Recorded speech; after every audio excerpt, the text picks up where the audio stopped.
Mighty name of Jesus, Panginoon, na Ikaw lang, Ama, ang aming makita. Ikaw lang po, Ama, ang aming maparangalan.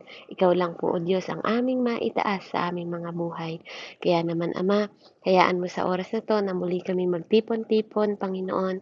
Patuloy mong hugasan, linisin ang aming mga puso, ang aming mga buhay, Panginoon, sa mga oras na to, na patuloy na Ikaw, O Diyos, ang maghawak, Panginoon, ng aming buhay, Panginoon, at Ikaw po, O Diyos, ang aming masunod sa bawat araw, Panginoon, sampu na aming buong pamilya, Ama, na sa papasok na taon, Panginoon, Lord, na hindi ka nagbabago, Panginoon, Ikaw ang Diyos noon, Ikaw pa rin ang Diyos ngayon, Panginoon, sa lahat, Ama, ng mga bagay, Panginoon, na pagbabago, Lord, hinihingi namin, patuloy mong i-transform ang aming mga puso, patuloy mong i-transform ang bagong isip, Panginoon Lord. Hallelujah, ang bagong pagkatao, Panginoon, na huhubugin mo sa paraan mo, Ama. Lord, patuloy mo kaming basagin, Panginoon Lord, at ihubugin mo kami na magandang magandang paso, Panginoon. Magandang hubog, Panginoon, Lord, na Ikaw, Ama, ang naghubog sa amin, O God, in the mighty name of Jesus. Maraming maraming salamat po, O Diyos. Patuloy ka namin pupurihin, pasasalamatan, Panginoon, sa pangalan ng aming Diyos na buhay. Amen and amen. Ayan. So, praise God. Magandang umaga, hapon po sa inyong lahat.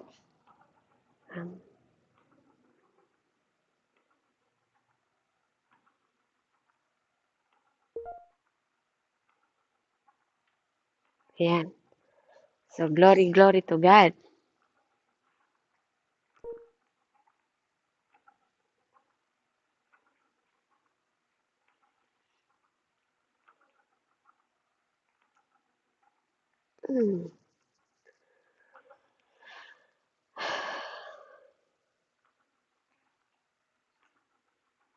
Ayan, kamusta po ang inyo pong maghapon?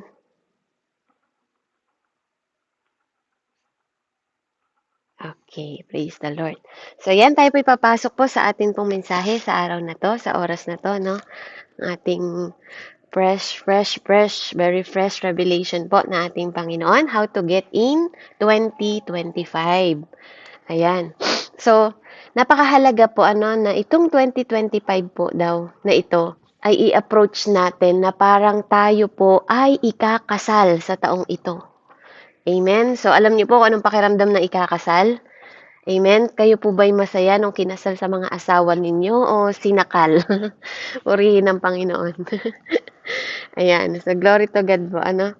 At dito po, sinasabi dito sa atin na no matter what happen, no matter what holds on, sabi nga ganon, until death do us part. Sabi nga, 'di ba? Kapag tayo po ay kinakasal, until death do us part, 'di ba?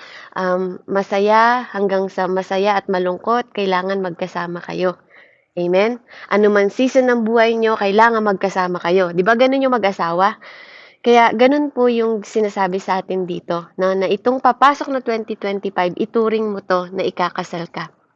Whether ang panahon ay sweet or it's going to be sour, no? Katulad ng asawa mo ngayon, tingnan mo yung asawa mo kung katabi mo siya, sour ba yung mukha niya or sweet? Ayan. Tingnan mo yung asawa mo ngayon, kung anong itsura ng asawa mo. Ayan. Yan yung makakasama mo ulit ng buong 2025. Amen? Ng buong taon, sa ayaw at sa gusto mo. Amen? Kaya titigan niyo po yung asawa ninyo ngayon. Ano man ang itsura niya, ano man ang kalagayan at katayuan niyo, haharapin niyo po ulit ang 2025 na magkasama. Ayan. Sabi nga po, sa hirap at ginhawa. Yun yung pinangako natin sa altar. Ano po, at yun din yung ipapangako mo muli ngayon sa altar, no? Pagtungtong ng 2025 na yung uling taon na yan na makakasama mo. At itong same na taon din, no? Mapapalitan lang. Amen? Ng bago. Amen? Pero yan pa rin ang asawa mo.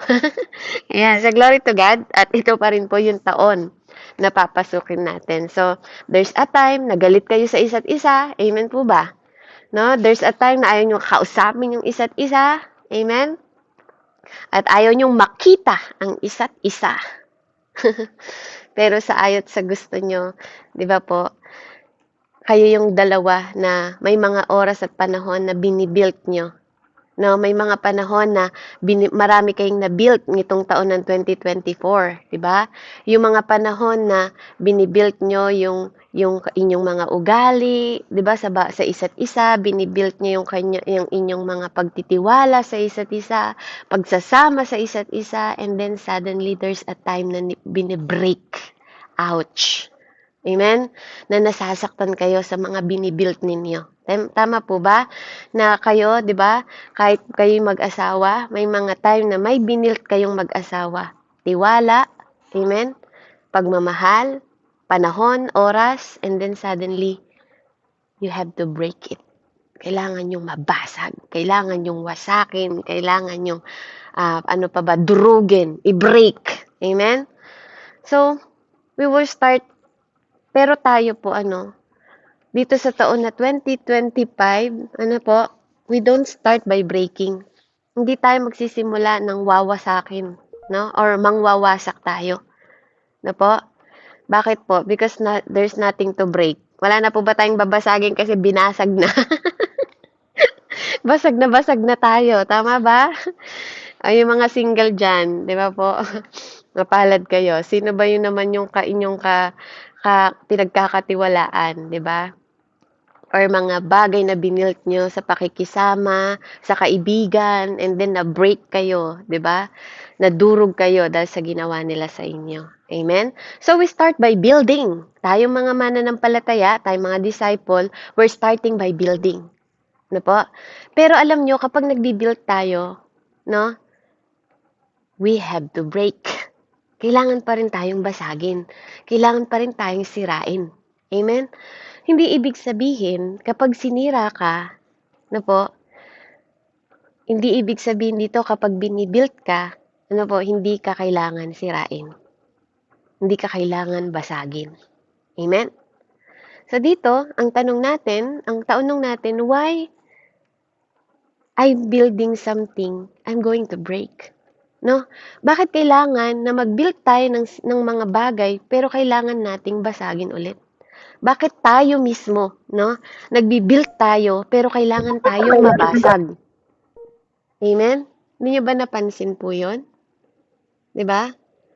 Tingnan natin. Ano po yung sabi sa Isaiah 64, verse 8? Pakibasa nga po.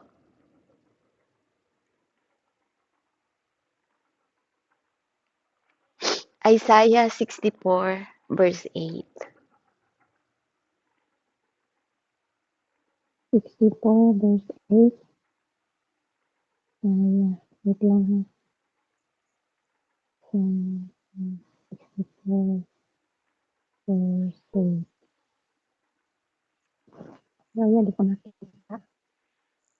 Ayan, right. Ayan, 64 verse 8. Hallelujah. Ayan. Ang sabi po dito, Gayunman, O Yahweh, ikaw pa rin ang aming Ama. Kami ang putik at ikaw ang magpapalayo.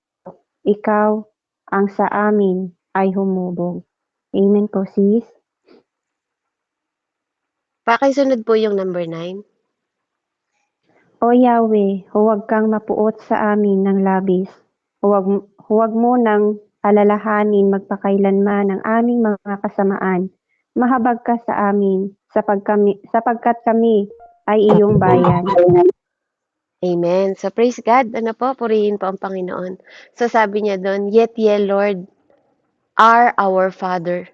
We are the clay, and you are the potter. We are all your works of your hands. So, ikaw pala ay nilikha ng Panginoon. Para kang putik. 'Di ba? Kaya kailangan mo mabasag. 'Di ba yung paso kapag hindi maganda yung hubog, babasagin. Kapag namali ng babasagin ulit. Paulit-ulit babasagin hanggang ma-made ka ng maganda. Amen? So, yun lang po yung natin, Kaya, bakit ba kailangan nating i-build, tapos kailangan din tayong basagin? Because, alam nyo kung bakit? Dahil kailangan nating i-renovate, no? And make bigger building. 'Di ba? Kailangan nating mag-create ng bagong building kaysa sa dating meron tayo. 'Di ba? Hindi nyo ba gusto yon? Anyone dito, no, sagutin niyo po yung sarili niyo, sagutin niyo yung mga tanong na yan, na kayo ba, ikaw ba Kuya Yolando, yung asawa mo, hindi mo ba gusto na mag-build kayo ng relasyon yung mag-asawa, no po, ng mas maganda, di ba? Yung mas higit pa kaysa nung 2024. Tama ba? Ikaw, Ate Nina, gusto mo bang ma-build yung inyong relasyon mag-asawa?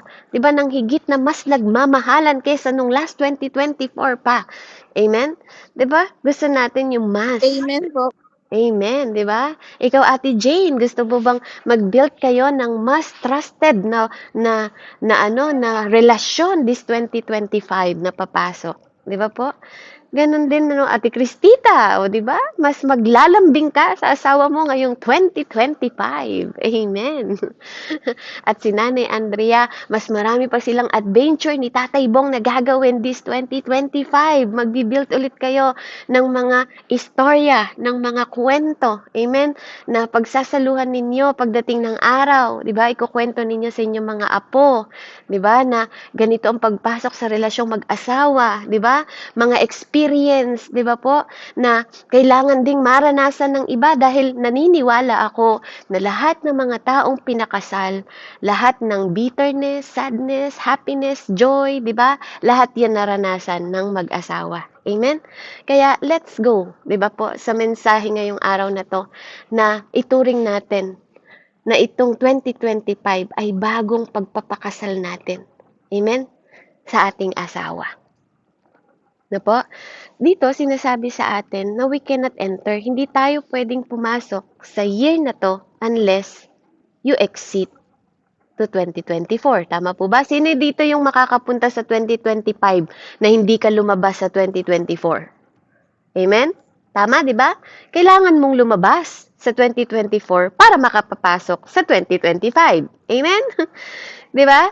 Kasi kung andiyan ka pa rin sa 2024, hindi ka talaga mapupunta sa 2025. Pero alam nyo ba, may mga tao, no? May mga, ewan ko sa inyo, kung meron ditong mga tao na hanggang ngayon, yung ginawa sa'yo noong 1987, noong 1988, noong 2019, 2006, baka nandyan pa sa puso mo. Amen? Mag-e-enter na po tayo ng 2025. No po? I hope and I pray na wala na yon sa mga puso ninyo. And the only way to exit, di ba? The only way to exit itong 2024 is to break down. Di ba? Yung mga binild ninyo na hindi nagtagumpay. Di ba? Yung mga tinayo ninyo na hindi nagtagumpay, you need to break it again. Basagin ninyo ulit. Di ba? At mag-build ulit tayo. Di ba? Pero 'di ba kapag nagbi-build ka, hindi mo naman kailangan wasakin yung foundation. Amen? Bilang mag-asawa, yes, halimbawa, nawasak yung inyong pagtitiwala, nawasak yung inyong pagmamahal. 'Di ba? Maybe yung ibang relasyon katulad ng amin, 'di ba? Merong mga something wrong, pero 'di ba, binuilt 'yon. Amen? Hindi sinira yung foundation, hindi sinira yung contract. Amen? Andun pa rin yung foundation, andun pa rin yung pinagtatayuan. Ba, 'di ba po? Pero kailangan mong i-break yung structure. Intindihan niyo po? Kailangan natin i-break yung building na tinayo doon. Amen? Pero hindi yung lupa na pinagtatayuan. Nagets niyo po? No? So, yung binilt ninyo, kung nag-build kayo ng relasyon o binilt ninyo relasyon ninyo na walang foundation ni God, it is time, 2025, siguro you have to put Jesus na po sa foundation na meron kayo. Na po? Huwag kang mag-expect na nandito ka sa 2024 and then ginagawa mo pa rin yung same thing sa 2025 tapos nag-expect ka na may mababago. Na po? Kung addict ka ng 2024, tapos pumasok ka ng 2025, addict ka pa rin, tapos nag-expect ka ng pagbabago, wala pong mangyayari. Amen? Addict ka sa alak ng 2024, pumasok ka ng 2025, cheers, pare! Diba? 2025, malasinggero ka pa rin. Amen? So, tapos, andito ka sa 2024, papasok yung bagong taon, di ba, na puro problema ka pa rin, ipapasok mo pa rin ba yung problema na yun sa 2025? Di ba po? Di ba? Napakahalaga na huwag kang magi-expect ng pagbabago sa mga bagay na ginagawa mong paulit-ulit mong ginagawa. No, yan dati mong ginagawa. Tapos papasok na ang taon, yun pa rin yung gagawin mo. Tapos nag-e-expect ka ng magandang resulta. Kung tamad ka sa pag-aaral, 'di ba? Tapos tamad ka pa rin sa 2025, don't expect na yung grades mo tataas kasi tamad ka pa rin. Amen po ba? 'Di ba? Kailangan ma-break. Okay? We need to break our years. 'Di ba po? We need to break our years into dimension. No? Bagong dimension. Bagong lugar na kailangan nating i-deal. 'Di ba po? With 2025. Kailangan nating i-deal yung ating physical and spiritual. 'Di po? It's not going to be the same. Kailangan it's not going to be the same. Kahit maganda na yung nangyari sa'yo noong 2024, dapat mas higit na mas maganda yung 2025. Amen po ba? Mag-heart nga po kung amen. Di ba? Kung nakapag-build ka ng negosyo ng 2024, dapat mas higit na mas matagumpay, mas malago ang 2025. I believe hindi mo gustong ganyan pa rin sa 2024 yung business mo. You need to grow. Amen? Diba? We need new energy. We need new idea. Diba? We need new to get there. Bago. Diba? Kapag ikaw yung tao na gusto mong bago sa papasok ng 2025, that's what we call growing. Ibig sabihin, lumalago ka. Nag-grow ka, kapatid. Kaya be proud to yourself, I am growing. Tell to yourself, I am growing. Diba? Tell to yourself. Amen. So, let's go deeper po. No po? So, ibig sabihin, itong 2024 no po, at 2025, it's change. Diba? Magbabago na yung number. No? Magbabago yung number, not your life. No po? Magbabago yung number, pero hindi yung buhay mo. Bakit ko po nasabi? No po? We are changing 4 to 5. Papalitan natin yung 2024, papalitan mo yung 4, magiging 5 siya. Diba? But your life will still remain the same. Ayan pa rin yung buhay mo. Tama po ba? Mananatili pa rin na yan yung buhay mo. 'Di ba? Bakit ko nasabi? Because mamaya, 'di ba? Mamaya, your life is not going to change between 2024 and 2025 in 1 second. Tama po ba? Kasi 1 second lang yung hinihintay mo para mag 2025. Tama po ba? Mamaya. Tama ba? 'Di ba? 1 second lang yung inaantay mo bago ka mag-enter sa 2025. Tama po ba? 'Di ba? 1 second lang, kapatid. Kaya mo bang baguhin yung buhay mo ng 1 second? Kaya mo bang baguhin yung asawa mo ng 1 second lang? 1 second lang, segundo lang, kapatid, nakapasok ka na sa 2025. Amen? 'Di ba? Papasok ka, napapalitan mo yung number. Yung 2024 mo, maging yung 2025. So, walang makakapagbago ng buhay ng segundo lang. That is impossible. 'Di ba? Walang makapagpabago ng buhay, pero pwede mong mabago yung sarili mo. Amen? Pwede mong palang mabago yung pag-iisip mo in just a second. Amen po ba? 'Di ba? Kung gusto mong mabago yung 2024, yung 2025 mo na papasok, you can change. Amen? 'Di ba? Pwedeng walang mangyari sa 1 second. Napapasok yung year mamaya, nahihipan mo yung turotot mo, 'di ba? Pero meron palang pwedeng mabago. Na po, kung babaguhin mo yung sarili mo. You have to change yourself. So, a new year does not change you. Hindi ka mababago ng new year ngayon, mamaya, sa 1 segundo na inaantay mo. But the things is, you have to change yourself. Kailangan mong mabago yung sarili mo, kapatid. Kailangan mong baguhin yung sarili mo. Amen?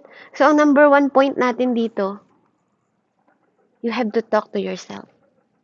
Kausapin mo yung sarili mo. No? Kausapin mo yung sarili mo, hindi mo kakausapin si Ate Ninya na gusto mo nang magbago. Hindi mo kakausapin si Kuya Yolando na gusto ko nang magbago, James. 'Di ba? Hindi ko kakausapin si Pastor Art na gusto ko nang magbago. Amen?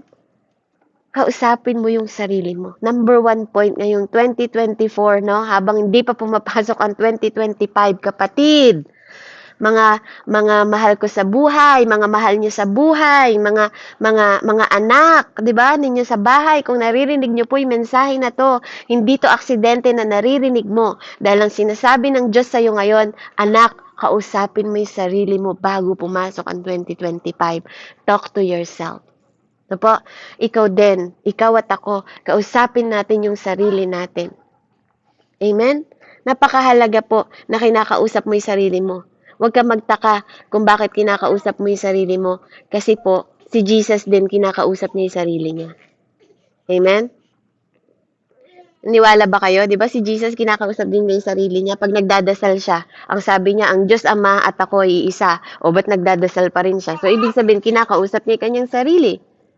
Na po? Amen? Katulad ng babaeng dinudugo. Di ba? Ginawa niya ng lahat. Amen? Ginawa niya ng lahat, baby ko. Ginawa, like naman, may message tayo, ha? Ginawa niya ng lahat, di ba? Ginastos niya ang kanyang mga pera, di ba? Naubos ang kanyang pera, nag-ubos ang kanyang kayamanan, di ba? Naubos na, siguro lahat na, pinalihan niya na yung sarili niya sa kung ano-ano. Tama po ba? Pero, nung kinausap niya yung sarili niya, sabi niya sa sarili niya, pag nahawakan ko lang, sabi niya sa sarili niya, mahawakan ko lang yung laylayan ni Jesus, gagaling ako. Di ba? Sinong kausap niya doon? Sinabi niya ba yun sa katabi niya? Hindi. Kasi kung sasabihin niya yun sa katabi niya, pandidirian siya dahil noon yung mga babaeng dinudugo marumi. Di ba? Sa harap na maraming tao, marumi ka kapag ikaw ay may regla, kapag ikaw ay dinudugo. You are dirty, marumi ka. Di ba? Hindi ka kalugod-lugod. Amen? Kaya wala siyang pinagsasabihan nun. Sarili niya yung kinakausap niya. Sarili niya yung kinakausap niya na makalapit lang ako sa Diyos. Di ba? Sarili niya yung kinakausap niya na mahipo ko lang siya. Di ba kapatid? Di ba? Yung woman who have issue in the blood, yun yung sinabi niya. Kaya ikaw kapatid, ano yung sasabihin mo sa sarili mo ngayon na kailangan mong baguhin? You have to talk to yourself. Saang banda ng aspeto ng buhay mo? Relationship sa tao? Diba? Gusto mo bang mabago yung relationship mo sa asawa mo? Yung mas mabuti naman. Diba? Yung mas maganda. Diba? Yung mas kapuri-puri sa harap ng Diyos. Don't you want that? Hindi mo ba gusto na maging ganon yung klase ng relasyon na meron ka sa mga tao? Sa kaibigan mo. Diba? Yung lahat ng tao kaiinggitan yung friendship ninyo kasi meron kayong foundation na maganda. Diba? Yung relasyon mo sa nanay at tatay mo, baka nung 2024, kaya siguro ang buhay mo ganyan kasi ang relasyon mo sa nanay at tatay mo, bastos ka. Baka ang relasyon mo sa nanay at tatay mo, hindi mo pinapansin yung nanay at tatay mo. Don't you know na yan, di ba? Yan ang sikreto ng magandang buhay at mahabang buhay, matagumpay na buhay at magandang buhay, di ba? Yung maging respeto ka, may respeto ka sa magulang mo. 'Di ba? Yung ino-honor mo ang nanay at tatay mo alang-alang sa Diyos. Kapatid, hindi to utos ng tao. Kahit anong klaseng ugali ng nanay at tatay mo, sabi ng Bible, alang-alang sa Diyos. Tama po ba ako? 'Di ba? Ephesians 6, kung di po ako nagkakamali. Ephesians 6 verse 4 po, kung di ako nagkakamali. Patingin nga po, pabasa nga po, tama po ba 'yung sinabi ko? O sinabi lang po ba ng bibig ko yon? Ephesians 6 po, verse 4, alang-alang sa Diyos. Diba? Honor your mother and father. Pabasa nga po. Pakitingin nga po. Ephesians 6, na po, yung pag-ano sa magulang.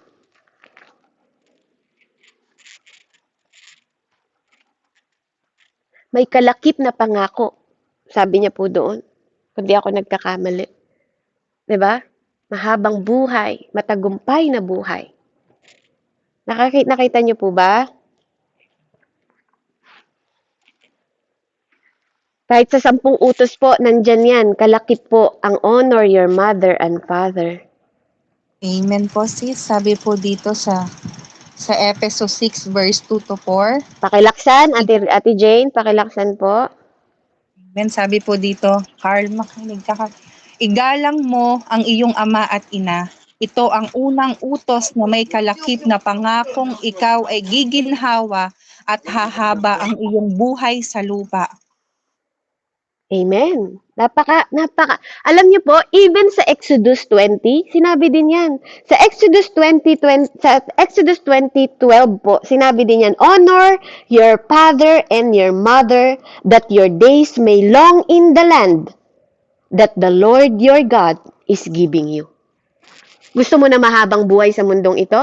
Yan lang po ang nag-iisang utos ng Diyos. Nasa 10 utos po yan ha. Maraming utos ng Panginoon. Diba? Baka kaya ang buhay mo hindi nagbabago kasi bastos ka sa magulang mo. Baka kaya ang buhay mo, wag mong i-expect na ang buhay mo this 2025 magiging matagumpay. Kung 2024 bastos ka na sa magulang mo, bastos ka pa rin sa 2025. Hindi po yan utos ng tao, kaya hindi ako nagbibiro. Hindi po yan utos ng kanto yung sa kanto mong kaibigan. Hindi yan utos ng nasa kanto mong kaibigan. Na po? Kaya kahit ano pong katwiran ninyo dito, sino man yung nandito sa loob ng gawain na to na nakakarinig ng mensaheng ito. Ayokong irespeto yung nanay ko, ayoko irespeto yung tatay ko kasi lasinggero. Ayoko irespeto yung nanay ko, ayoko irespeto yung tatay ko kasi sugarol. Kapatid, whether you like it or not. Dahil ang Diyos pala ang pattern mo, ang Diyos pala ang naguhubog sa'yo. Whether you like it or not, babasagin ka ng Diyos para igalang mo ang nanay at tatay mo dahil gusto ng Diyos magkaroon ka ng mahabang buhay at matagumpay na buhay sa mundo. Hanggat hindi mo ginagalang, hanggat hindi mo natututunan, irespeto ang nanay at tatay mo sa mundong ito po na to, no? Wag ang mga anak, wag mag-expect ng magandang buhay. Huwag tayo mag-expect ng mahabang buhay. Dahil kahit basahin niyo po ang Bible, lahat ng utos na yan lang ang may kalakip na pangako. Yan lang po ang may kalakip na pangako. Igalang mo ang iyong ama't ina kung gusto mong magtagumpay ka sa buhay na to at magkaroon ng mahabang buhay, igalang mo. Honor them. No? Hindi lang yan ama't ina mo, kahit yung mga spiritual na mga nanay at tatay mo. Igalang mo sila. Yung mga pastor, igalang mo sila. Igalang mo yung mga spiritual na nanay mo, no po, spiritual na tatay mo, igalang mo sila. Because they're teaching you. Kasi sino bang nagtuturo sa'yo sa spiritual? Yes, kung may physical kang nanay, may spiritual ka rin na nanay. Kung may spiritual kang tatay, may spiritual ka rin. Di ba? Ay kung may physical kang tatay, biological na tatay, may spiritual ka din na tatay. Tama? Di ba? Subukan nyo pong igalang sila. Tingnan nyo po iaano ko po sa spiritual naman. Tingnan nyo si David. Di ba? Kahit na mali si Saul. Di ba? May pagkakataon siyang patayin si Saul. Amen? Yung king, di ba?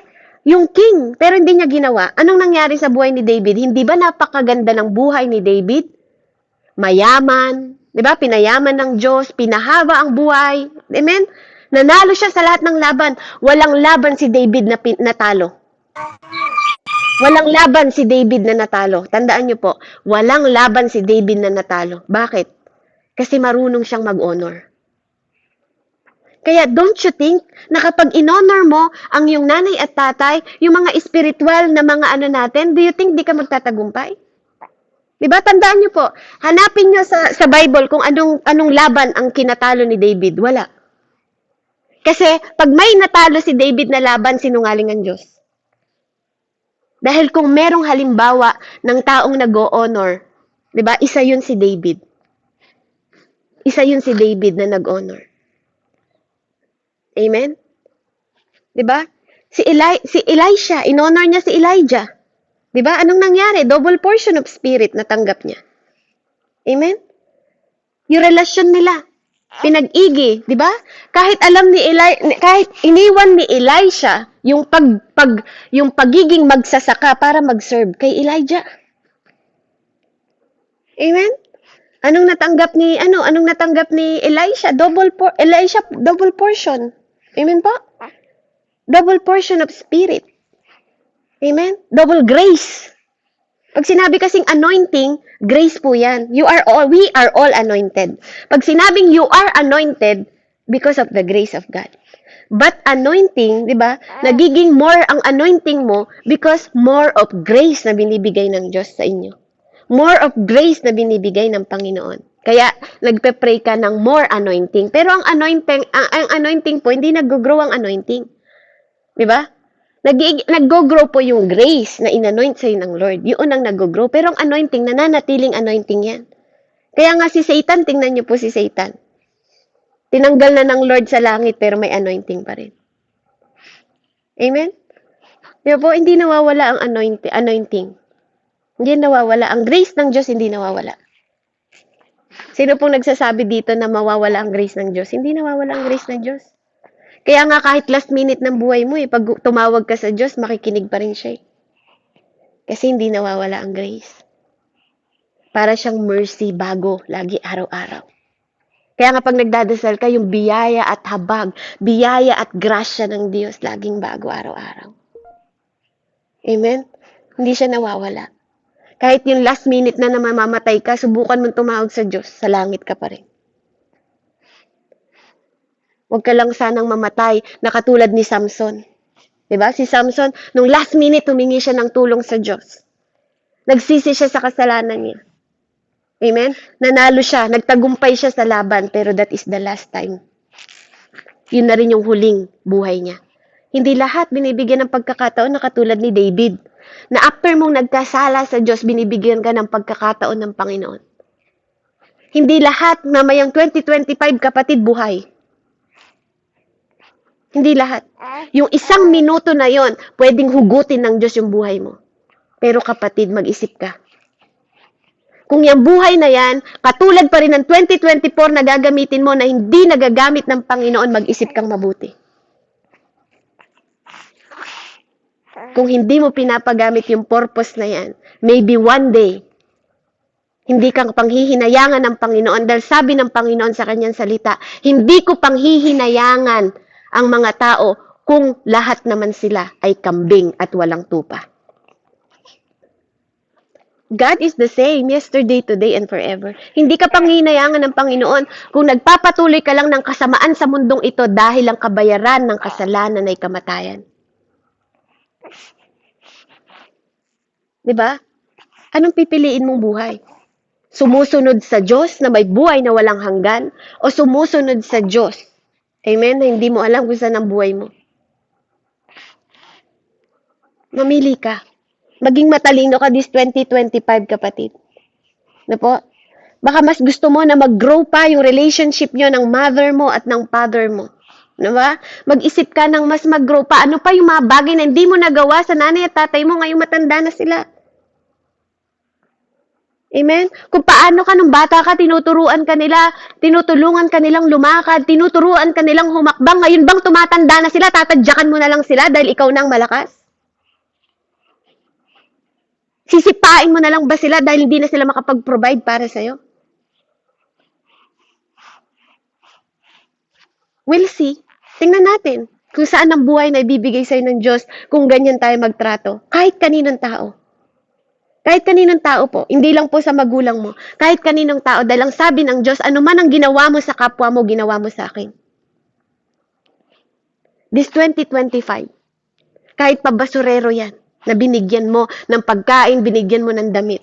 Ako yun, sabi ng Panginoon. Ako yun.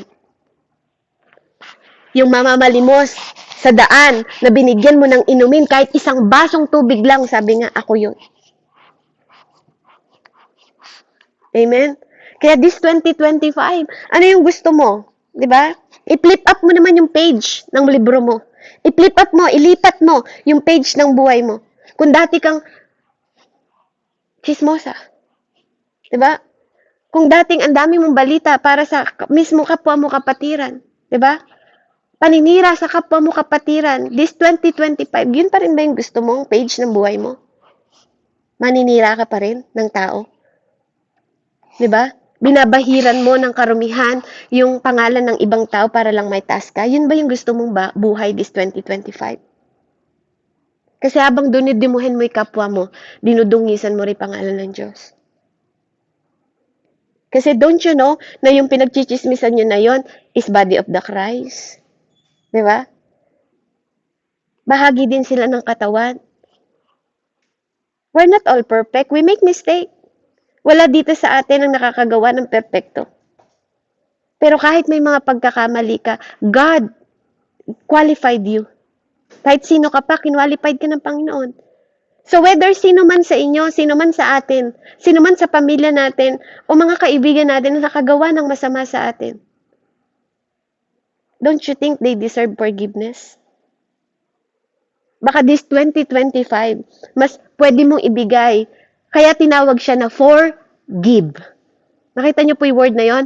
Forgive. Kaya sinabing forgiveness. Hindi pa nagkakasalay asawa mo, dapat handa ka na magpatawad. Hindi pa nagkakasalay kaibigan mo, dapat andun na sa puso mo na handa ka magpatawad. Hindi pa nagkakasalay anak mo, di ba? Andun sa puso mo na you have to forgive. Kasi ang forgiveness binibigay.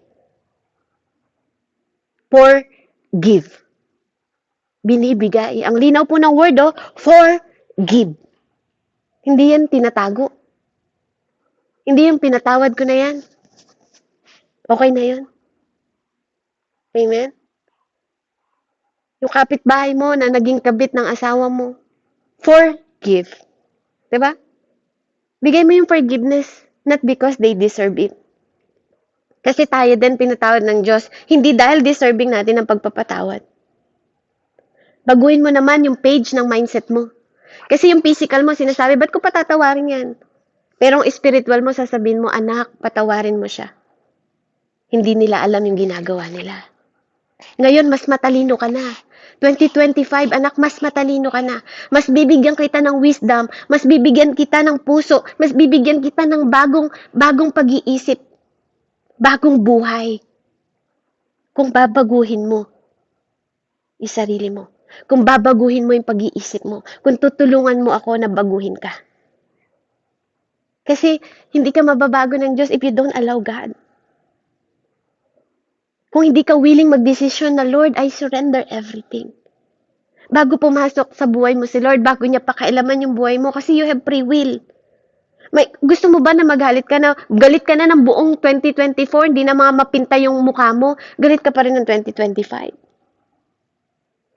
Don't you want changes? Hindi mo ba gusto ng pagbabago? Hindi mo ba gustong palitan yung pages ng kwento mo? Di ba? Pumapangit ka kapag nagagalit ka ng 2024 doon sa kapitbahay mo, nakabit ng asawa mo. Gusto mo pa rin bang pumangit? Di ba? Ng 2025 dahil lang doon sa kabit ng asawa mo. Amen? Di ba? Tapos kinasal ka na, ikaw yung bride ni Lord na nag-aantay sa Kanya. Iniwan ka man ng asawa mo, di ba? Meron kang bride sa langit na nag-aantay sa'yo, ng groom na nag-aantay sa'yo. Parang yung 10 virgin. Di ba?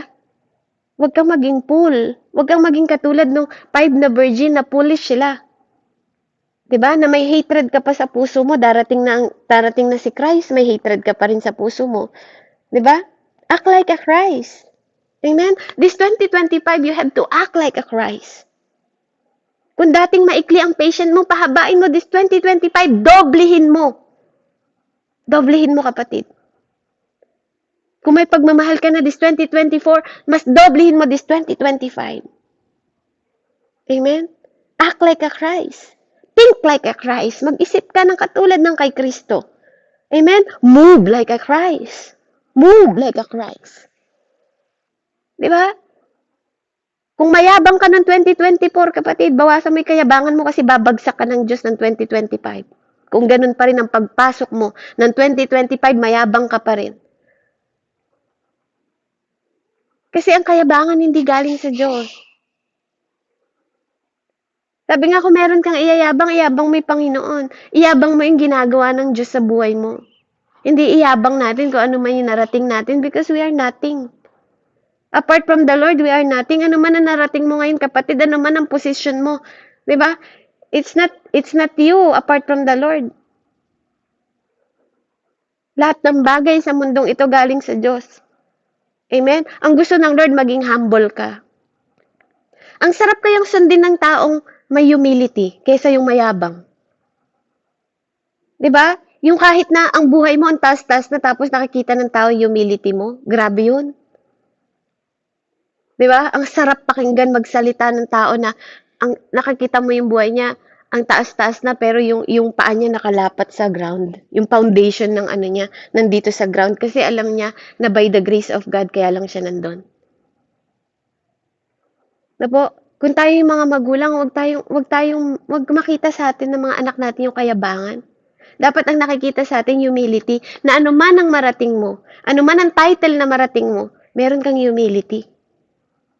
Kaya yung mga mayayabang, ibabagsak lang ng Diyos yun. Yung mga mapagmataas, ibabagsak ng Lord yun. Kaya kung hindi mo kayang baguhin yung ugali mo ng 2025, tingnan natin kung saan ka dadali ng kayabangan mo.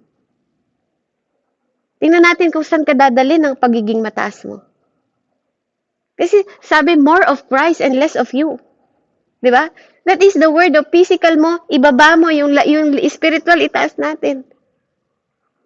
Kasi wala, si Lord, kahit nga nakapagpagalingin ng bulag, nakita mo yon? Ha? Nakita mo ba yon? Di ba? Ginawa ko yun. Hindi siya ganun. Hindi lahat ng nagagawa niya, pinagbabalita niya, pinagsasabi niya, hindi. Di ba? Hindi yung sobrang bilib ka na sa sarili mo dahil nagagawa mo lahat ng bagay na ang Diyos ang tumulong sa'yo. Kung nag-glorify mo si God, yes, that's good, that's good. Diba? Hindi yung sarili mo, yung niyayabang mo. Na nagawa mo yun. Amen? Kung nag-glorify ang Diyos sa buhay mo, diba, walang masama. Kasi yun yung papel mo talaga sa mundo, to glorify Jesus in your life.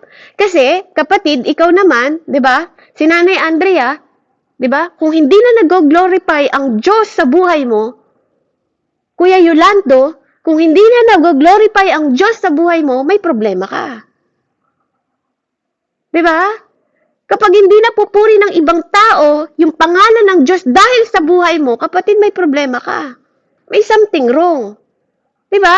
Kung hindi nagpapasalamat ang ibang tao dahil sa buhay mo na dumating sa buhay nila, may something wrong sa'yo. I-self-check mo yung sarili mo. Talk to yourself. Bakit? Diba?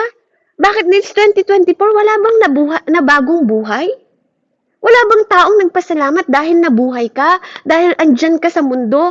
Diba? Kasi whenever, diba, it is essential na mag-glorify si God sa buhay mo because that is your part. You live in this world to glorify your God. Dahil sabi ng Panginoon, magpapasalamat ang lahat ng tao, ang tao sa buhay mo dahil sa akin. Hindi po kayabangan yun. Amen? If someone glorifying Jesus because of your life, that is essential. Mabuti yun. Dapat yun. That is necessary because that is our work. Amen? Dapat ganun. Diba? Na may nagpapasalamat sa buhay mo dahil dumating ka sa buhay nila, gino-glorify nila si God. Napaparangalan mo si Jesus dahil sa buhay mo. Pero kung yung pangalan mo, di ba, wala nang dala-dala, kundi puro kahihiyan, puro kayabangan, puro paghahambog, puro pagmamataas. Diba? At hindi na nag-glorify ang God. Talk to yourself. You have to talk to yourself. Amen? You have to act like Christ, think like Christ, and move like Christ.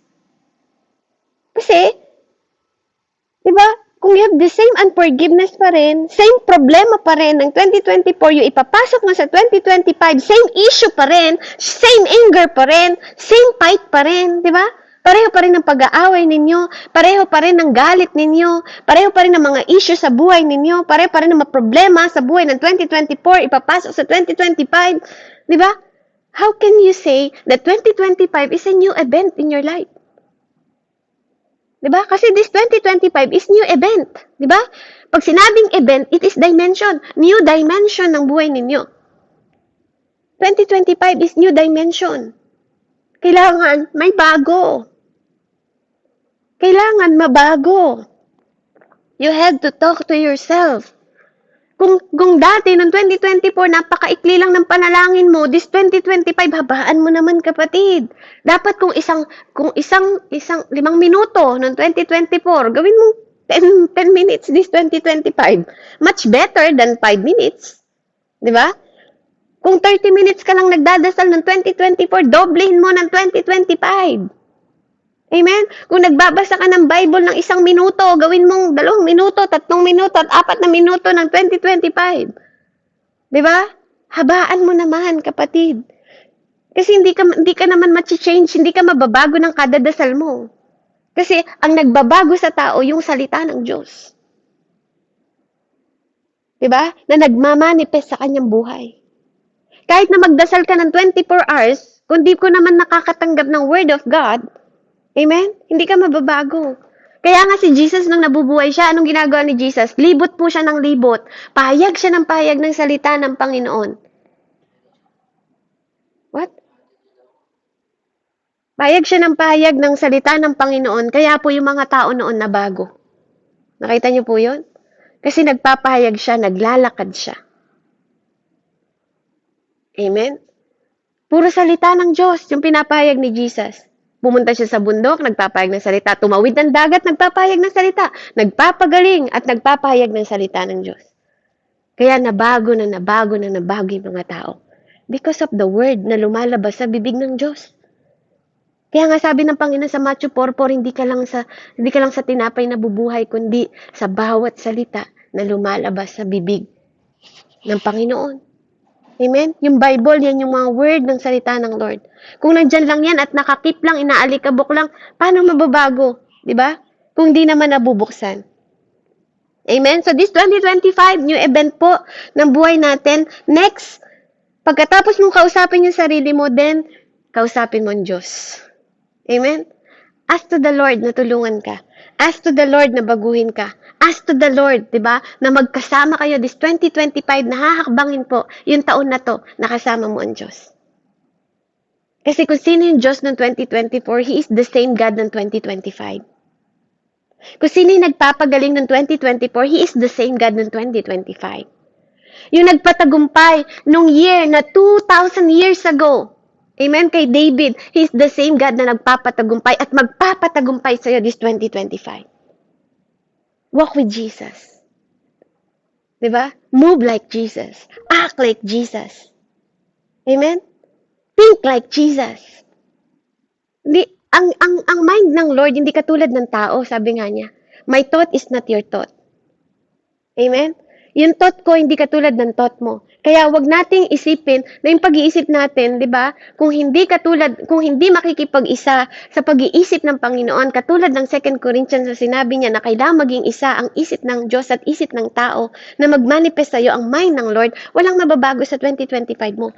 Kaya ang second point natin, di ba? After you talk to yourself, ni-ready mo yung sarili mo, then talk to God. Mag-ask ka ng help. Amen? Because you cannot change by your own. You need God. You cannot separate to the Lord. You need to pray more and worry less. Amen? Huwag mong alalahanin yung bukas, hayaan mo mag-alalang bukas sa bukas. Amen? Hindi mo alam ang mangyayari sa bukas, hayaan mo yung may hawak ng bukas. Amen? Because sabi nga kanina ni Nori J, God have planned for you.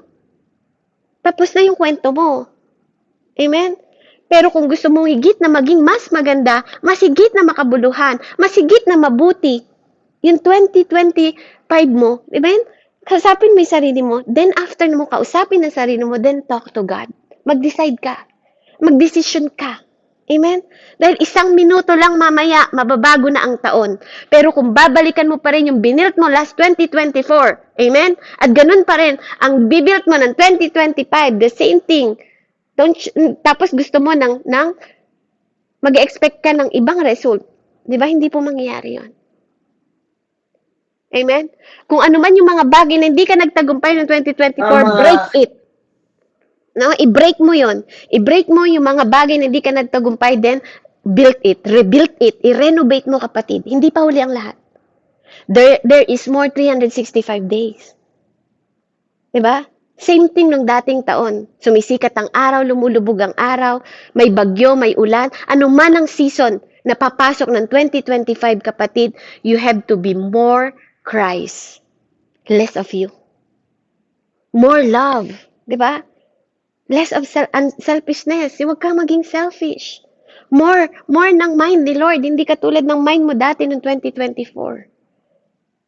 Because this 2025, di ba? Kung hinil ka niya ng 2024, mas ihihil ka niya ng 2025. Amen? Purihin po ang Panginoon. Let's face the 2025. How to get in 2025, you have to change. You have to talk to yourself and talk to God. Amen? Purihin po ang Panginoon. Pagharian nawa ang bawat buhay ng bawat isa ngayong 2025. This is the year of throne. Amen? A year of throne na dapat, ano ba ang trono natin bilang mga disciple ng God? Nasa kanang kamay tayo ng Diyos. Kung nasaan si Jesus Christ, nandun tayo sa kanang kamay, 'di ba, ng Panginoon, sa kanang trono ng Diyos. Amen? So purihin ng Panginoon. Let's do right this 2025. Amen? Let's do more. This 2025, double. 'Di ba? Double yung gawin natin, doble yung gawin natin. Because I believe, 'di ba, the more kang nag-work, 'di ba, kasama ang Diyos, He will never forsake you nor leave you. Amen? Purihin ng Diyos, to God be the glory. Let's pray. Heavenly Father, we thank you sa mensaheng ito. Patuloy ka namin pinupurit, pinasasalamatan, dinadakila, Ama. Salamat po sa renewing mind, transformation na gagawin mo this 2025. Purihin ka, O Diyos, sa pinakamataas na pagpupuri at pasasalamat. Hayaan mo na mabago ang aming relationship sa ibang tao, Panginoon, na mas higit, na mas mabuti kaysa dati. Panginoon, maging forgiver kami ng mas higit kaysa dati. Maging mapagkumbaba kami ng mas higit sa dati, Panginoon. Maging mapagmahal kami ng mas higit sa dati. At lahat ng dahilan na yon, Panginoon, papasok kami sa 2025. Hindi dahil magbabago kami dahil sa asawa namin, dahil sa anak namin. Magbabago kami dahil sa'yo. Magagalak kami dahil sa'yo. Amen? Magpupursigi kami, Ama, dahil sa'yo. Dahil lahat ng bagay na ginawa mo sa mundong ito, nagawa ng iyong kamay, ay babalik para sa iyo. Purihin ng Diyos, to God be the glory po. God bless everyone. Amen po. Amen. Glory to God po sa buhay mo po, Sis Bev, sa napakagandang mensahe na muli pong paalala po ng ating Panginoon sa